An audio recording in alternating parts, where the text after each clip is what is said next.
When should you hold cash? Hi, my name is Gary Mishuris. I'm the managing partner and chief investment officer of Silver Ring Value Partners. I also teach the Value Investing Seminar at the FW Olin Graduate School of Business. So conventional wisdom is like, don't time the market. You should never have cash. You should be fully invested. And you know what? That's right a lot of the time, but there are times when it's not right. And so I'm going to talk about how to think about that from first principles. So first of all, why are we told not to time the market? Well, because it's really hard. There are all these studies that tell you, like, if you miss, the best 10 days of the year or something like that, you can never recover or anything like that. And that's fine if you are playing this relative performance game where you're trying to chase the market's performance on a quarterly and annual basis. But that's maybe not the game you're in. At least that's not the game that I'm in. I'm in the game of trying to not lose money and making a good return over a long period of time. That's my goal. So I think the key question then is, what are you going to deploy your cash in? And what are the likely returns you're going to get when you do invest if you're going to hold cash? So let me give you two extreme scenarios. One extreme scenario is you're running a huge mutual fund. You're a portfolio manager at a big mutual fund complex and you're running a large cap mutual fund, meaning you can only invest in US large cap stocks. Well, then the traditional advice of not timing the market is probably not far from correct, probably pretty close. And the reason is this: when you invest in a broadly diversified large cap mutual fund, you're just not going to get extraordinary enough returns to offset you sitting out for long periods of time. Meaning that, because look, think about this, there's a tension.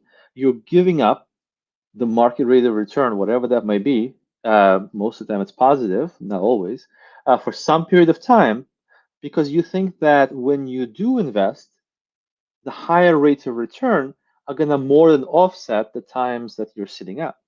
Well, okay, that's not really likely to be the case if you're investing in a very efficient market where there are very few dislocations and they're far in between, meaning that, yeah, maybe you will be able to wait for some kind of a massive sell-off that happens every 5 to 10 years.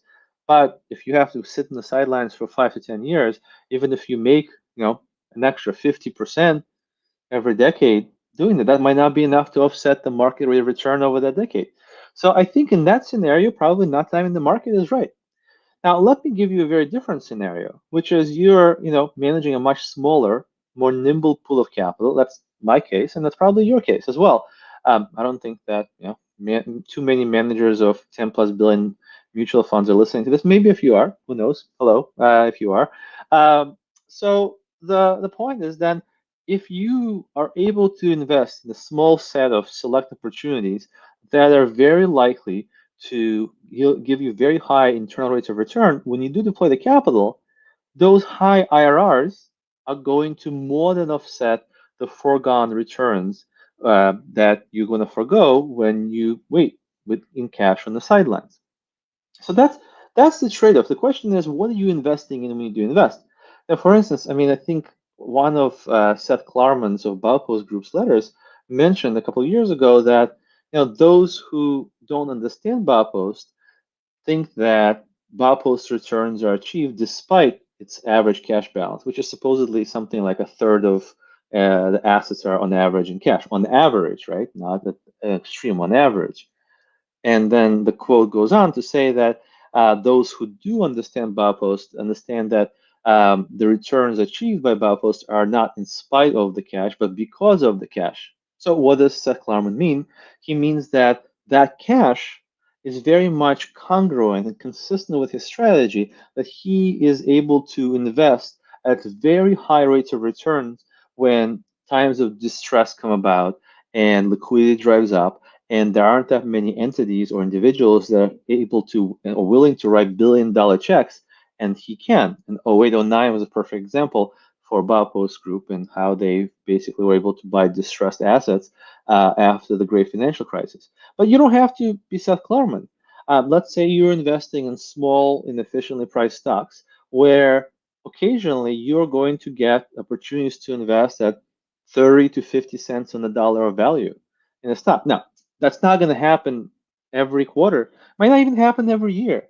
But think about it. If you're able to invest at, let's say, half of value in a stock because you do due diligence or it's a special situation you found or whatever the case may be, uh, you can actually afford to sit out quite a bit in terms of, you can sit out a few years prior to that and deploy that capital at that, really attractive rate of return because even if it takes, 4 or 5 years to play out, which a lot of times it doesn't actually if you're right on your investment, but let's say it does, that's still a mid to high teens rate of return.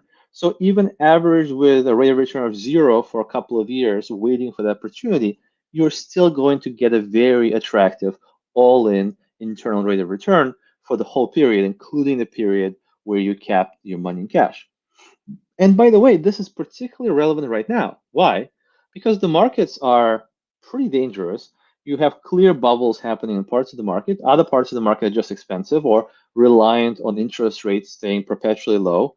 And you have the Federal Reserve pumping, asset prices as hard as it can for, for benign reasons, and I think in their minds they're trying to support the economy and help the ordinary folks and whatnot. But essentially, they're just pumping. Every time the market goes down, they get on the news horn and they tell the market some story to kind of calm down the market. It's not clear to me, by the way, maybe it's a little bit of a tangent, like why it's their job to do that. But I think they decided that's part of their mandate. Conversation for another time.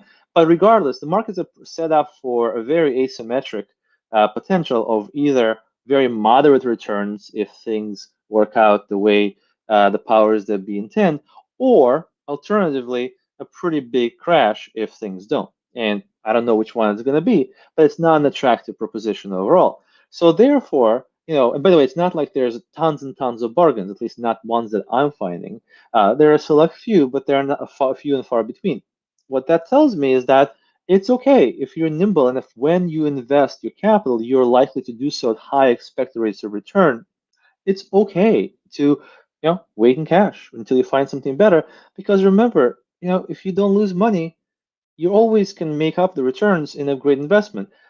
If you invest in something and it gets decimated permanently, that's it. It's really hard to come back from that.